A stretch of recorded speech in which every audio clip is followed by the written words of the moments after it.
ক্যান্টিনের সামনে ছিলাম, কিন্তু ঘটনাটা আমার চোখের সামনেই বলতে গেলে হয়েছে। আমি দুইটা বড় বিকট শব্দ শুনে পিছের দিকে তাকাই। পিছের দিকে তাকানোর পরেই দেখে বলক্যানোর মতো সবকিছু এক্সপ্লোড হচ্ছে। 2-3টা বাচ্চা এসে আমাকে জড়ায় ধরে বলতেছে যে আপু বাঁচাও, কিছু করো।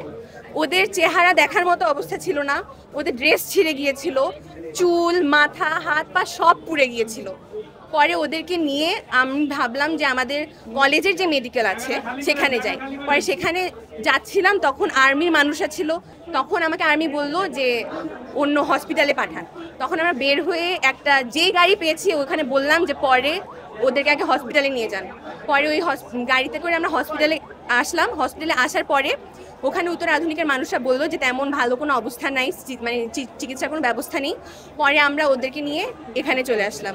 আমার ব্যাগও ওখানে, সব এখানে। এখন তাও যে পেশেন্টদেরকে নিয়ে এসেছি ওরা যদি বাঁচে তাহলেও আমার কাছে ভালো লাগতো, কিন্তু আমি যাদেরকে নিয়ে এসেছি ওদের অবস্থা একদমই ভালো ছিল না। স্পেশালি 15 বছরের যে মেয়েটাকে আমি নিয়ে এসেছি, ডক্টর বললো যে ওর নাকি শ্বাসনালী পুড়ে গিয়েছে। এখন আমি জানি না, আল্লাহর কাছে দোয়া করবো যে